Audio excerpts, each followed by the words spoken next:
Ini seorang pemimpin yang kalau kita lihat gitu, jadi jangan sampai legislatif dan eksekutif bermusuhan.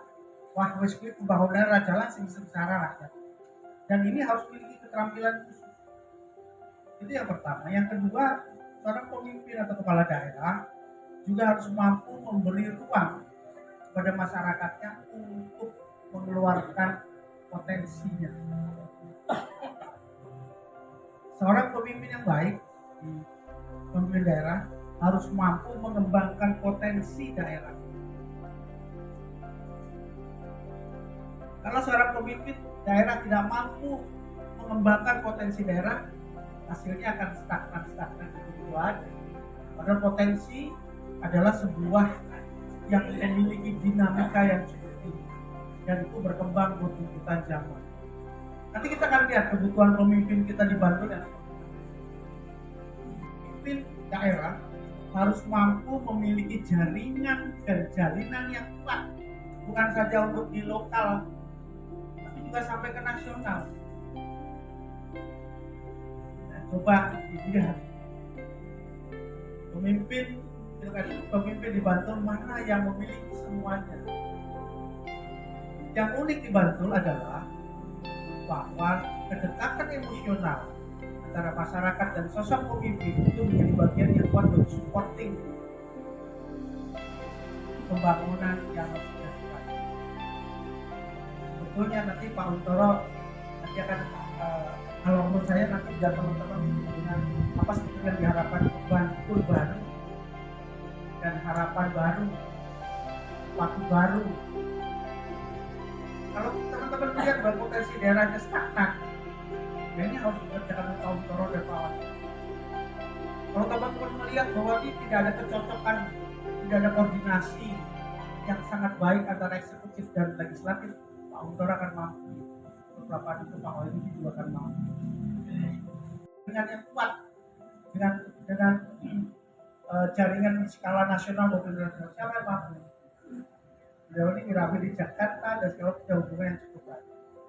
Inilah harapan kita di dua sosok pemimpin kita ini sehingga mampu bisa bergerak lebih cepat. Jangan sampai Bantul tertinggal dengan gerakan zaman yang ada. Ojo mengkui baik, harus gerakan yang mana? Boleh beli plus dong? Ya. Wah, kan boleh lihat sekalian. Saja yang ingin saya tanyakan Pak Un, kalau soal anggaran dari Jakarta mungkin dari luar negeri itu kan ada benar yang biasa. Saya ingin korek Pak Untoro bagaimana cara membangun kemandirian warga. Jadi warga Bantul yang berdaya itu siapapun bupatinya tetap masyarakatnya sejahtera. Itu apa tipsnya, triknya Pak? Lagi, wabarakatuh.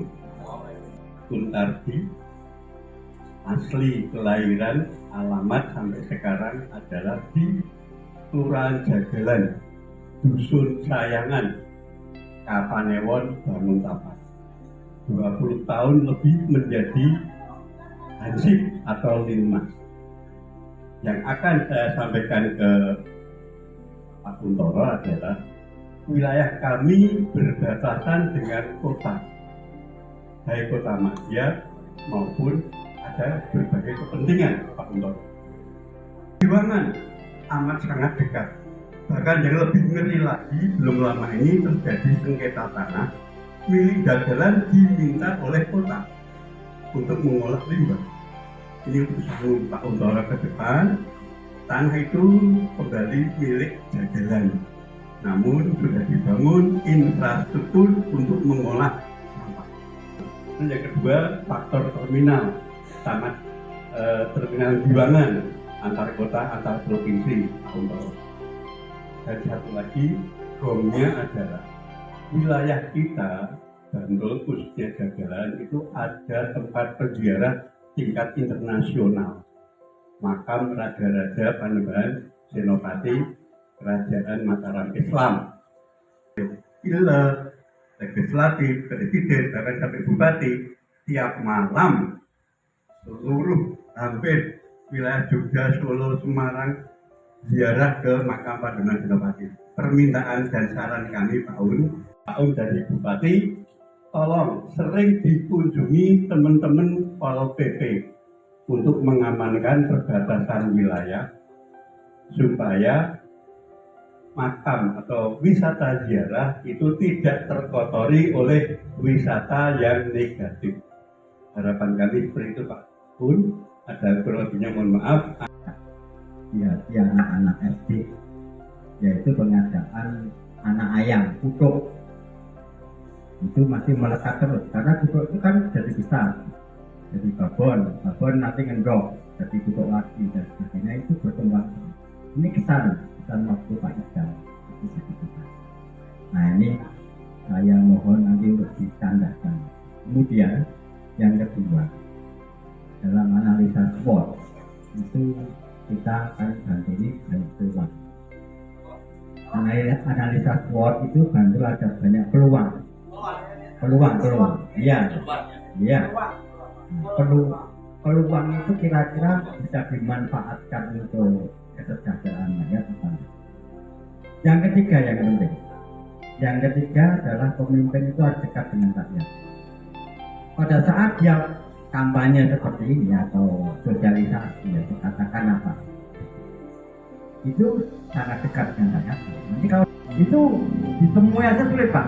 Nah ini mohon nanti ke depan Pak Untoro yang saya ikuti terus Facebooknya itu nggak akan seperti itu. Dan kita doakan Pak Untoro ini menang ya, menang.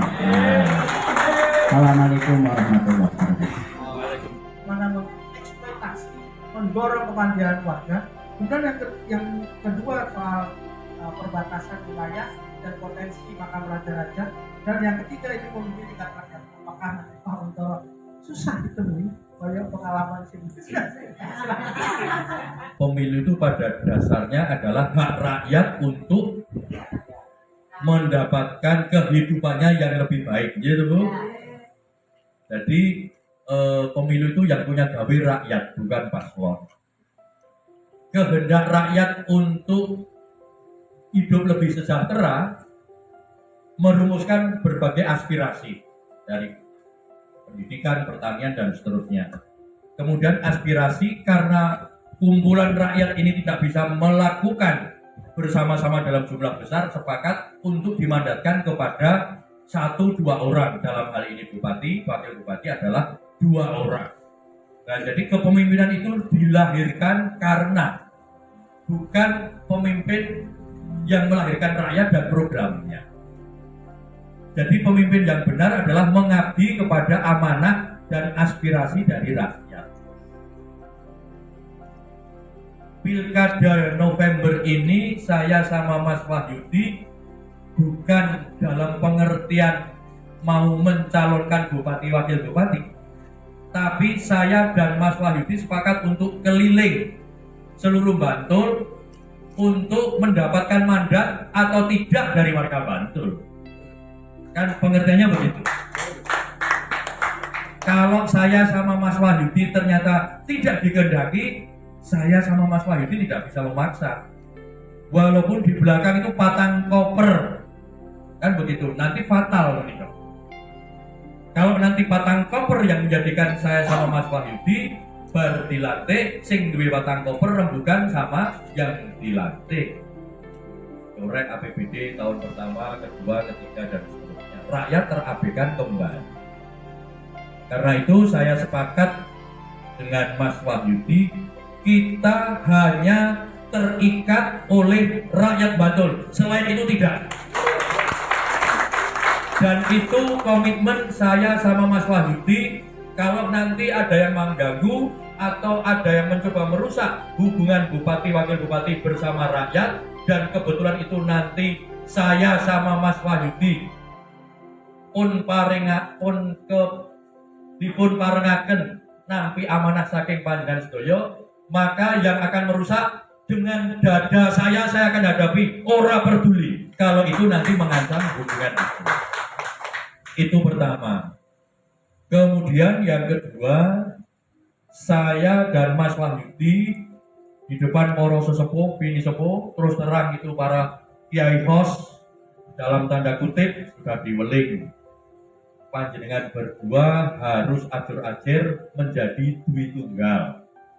Duit tunggal itu artinya ojo sikut-sikutan, ojo eneng-enengan, ojo gelut-gelutan yang akhirnya terpecah. Kalau kepemimpinan terpecah, maka yang akan rugi adalah rakyat. Jangan sampai baru dilantik, terus nanti ruangannya dikunci, gitu, nek pasir baru sing kulon dikunci, sing wetan dikunci, handphone dipateni, nek ono proyek rebutan, ngaten lho, itu dimulai untuk tidak. Dan saya sama Mas Wahyudi sudah sepakat untuk ngesoaken dawuh seluruh dawuh dari para kiai sepuh untuk tidak mengkhianati itu. Artinya juga tidak akan pernah mengkhianati apa yang menjadi kehendak rakyat di Bantul. Ngaten. Kemudian selanjutnya saya dan Mas Wahyudi wajib keliling untuk sowan kepada seluruh warga yang ada bahwa kami, artinya kami, saya sama Mas Wahyudi sowan kepada seluruh warga Bantul itu mau cari pinjaman, cari utang.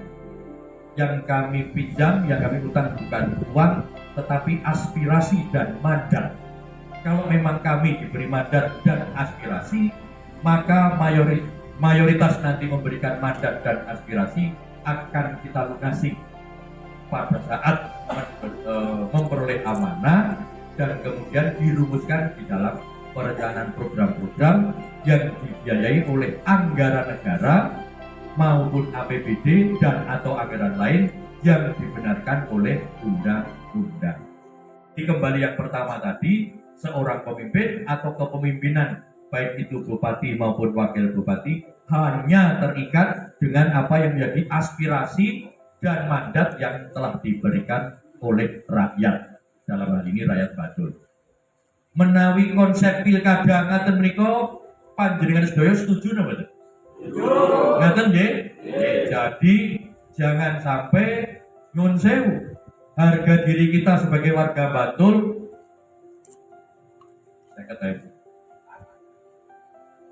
150.000 untuk waktu 5 tahun. Saya sendiri sebagai warga Bantul amat sangat tersinggung. Mosok harga kita sekian. Saya tahu rakyat Bantul adalah rakyat yang berkarakter dan punya budaya. Apapun profesinya, apapun latar belakangnya, dimanapun asalnya, apapun agamanya, selalu saya menaruh hormat karena memang rakyat Bantul pantas menduduki kehormatan dalam kedaulatan ketika penyelenggaraan pilkada. Jadi kalau kita sudah berikrar ngaten menika, maka kita harus rawe-rawe rantas, malang-malang tuntas, nek bitingan kudu disingkat nganti bablas. Sepakat mboten? Jangan sampai nanti ada suara-suara bitingan. Karena kalau nanti bitingan, harga panjenengan satu biting itu amat merendahkan. Pertanyaan, bagaimana membuat warga Bantul mandiri?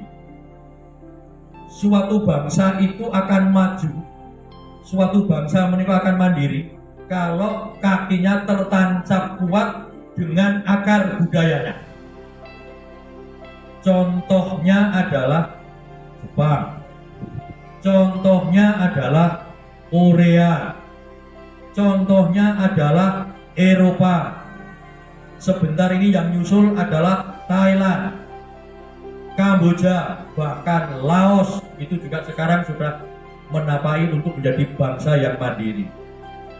Tetapi kalau bangsa itu mencoba mencabut dari akar tradisi, budaya, dan nilai-nilainya, ibarat pohon itu menanamnya di atas permukaan tanah, maka begitu ada badai pasti pohon itu akan tumbang. Nah, karena itu yang terpenting bagi kita, insya Allah nanti dari Bantul, maka Piai Bantul harus dikembalikan bangga menjadi wong Bantul. Kita harus bangga menjadi wong Bantul dengan karakter yang kita miliki. Maka saya sama Mas Wahyudi bersepakat sebagai fondasi utama pembangunan ke depan ini adalah tradisi, nilai, kearifan, dan ajaran moral agama, ajaran moral yang bersumber dari nenek moyang kita. Ekspresinya nanti ada seni, seni itu cabangnya banyak, mulai dari wayang, tari-tari, ketoprak, wayang wong, jadilan, panembromo, dan lain sebagainya. Kemudian ajaran agama, kita menghormati dengan keragaman yang ada secara nasional, itulah yang tumbuh juga di Bantul, diberi kesempatan untuk mengembangkan nilai-nilai yang bersumber pada agama. Wilayah selatan menika sampun dipun aspal alus, sampun dipun perlebar, namanya jalur lintas selatan utawi JJLS, jalan jalur lintas selatan. Jembatan Serandaan 2 katanya akhir tahun sudah bisa dilalui, itu jembatannya bagus. Di sebelah barat ada pembuka pintu internasional namanya ZIA. Kalau nanti Bantul tidak segera gumregut berbenah, maka nanti Bantul hanya untuk lewat lalu lalang. Karena itu menjadi tantangan kita. Kemudian yang berikutnya, sekarang kita secara dunia maya juga sudah menjadi wilayah terbuka. Anak-anak kita setiap hari tangi turu refleks sing digoleki pisanan HP ning, gitu. Kita juga pisanan sing digoleki HP ning. Kemudian dari perkembangan teknologi itu sekarang apapun ada di situ, sehingga menyebabkan wawasan anak kita, putra putri putra wayah itu menjadi terbuka. Dengan berbagai gejala itu, maka sekali lagi Bantul harus berbenah, harus ditata. Pertama, pembangunan manusianya, landasannya adalah tadi budaya dan nilai-nilai agama. Kemudian nanti baru mengeksplorasi kita mempunyai sumber daya alam. Matur supaya bisa dibantul dengan pertimbangan nanti kan embarkasi haji pasti bandara dia tidak lagi di Donohudan yang dari Jogja dan Kabupaten. Itu nanti kita sampaikan ikut nanti infrastrukturnya. Bisa nggak nanti kita menggunakan wisata-wisata berbasis histori, karena di wilayah Bantul itu ada makam raja-raja. Kemungkinan misalnya dibangun miniatur kerajaan Senusantara, itu juga kita perlu kaji. Kemudian juga misalnya menyambut abad teknologi ke depan, mungkin nggak nanti di Bantul juga ada semacam pengembangan konsep wisata teknologi dengan orientasi pembangunan yang berkelanjutan. Karena di selatan itu ada angin, ada sinar matahari. Kalau itu kita manfaatkan, itu bisa menjadi listrik. Saya punya pengalaman seperti 7 tahun menginstal listrik surya menjadi pembangunan dan juga menjadi seperti kontrol. Dan itu adalah menaikkan kota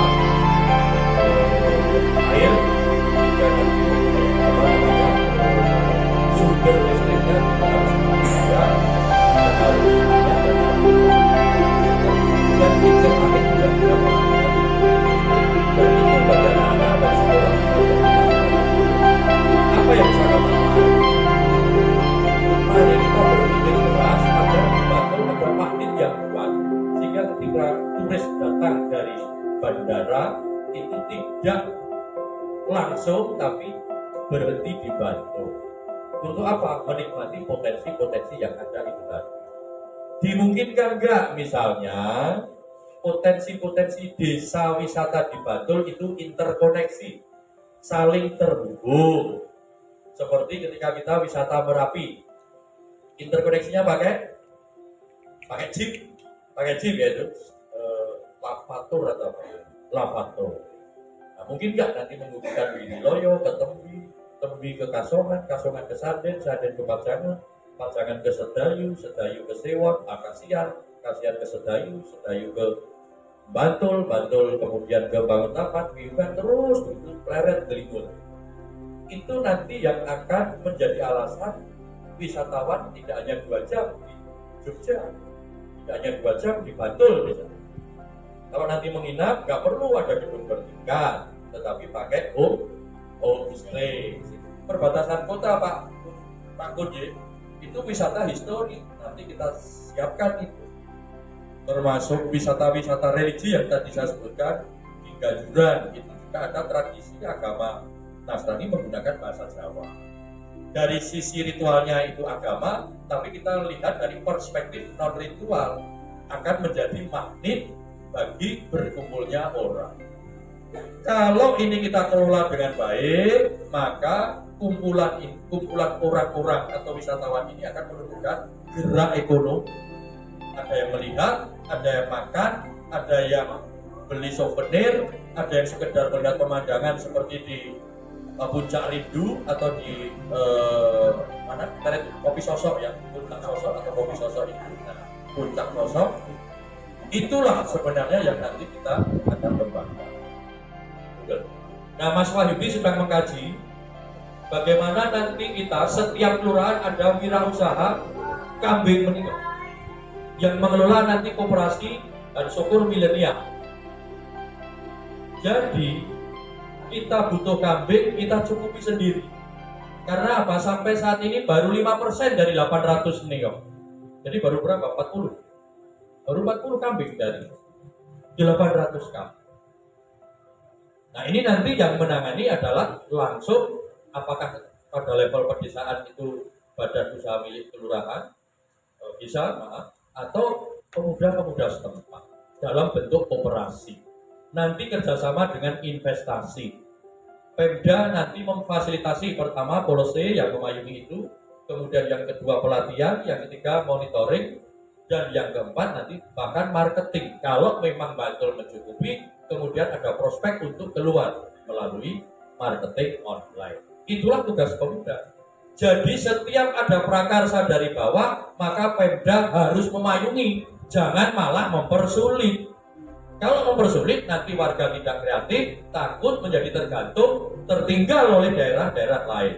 Nanti dipastikan bahwa seandainya Kuntoro dan Wahyudi menerima mandat dari sebagian warga Bantul, prakarsa dari seluruh warga Bantul akan dipermudah, akan kita permudah. Karena itu sudah kami sampaikan, kita bertekad Kuntoro Wahyudi nanti tidak akan bekerja sendiri, akan membuka kerjasama, akan membuka jejaring. Dipastikan rumah dinas Bupati Bantul dan rumah dinas Wakil Bupati Bantul terbuka untuk rakyat Bantul. Kapanpun mau mengajak diskusi, mengadu, menyampaikan masalah, menyampaikan aspirasi, dan cara-cara seperti ini nanti akan menjadi cara kami secara informal dalam rangka memecahkan masalah.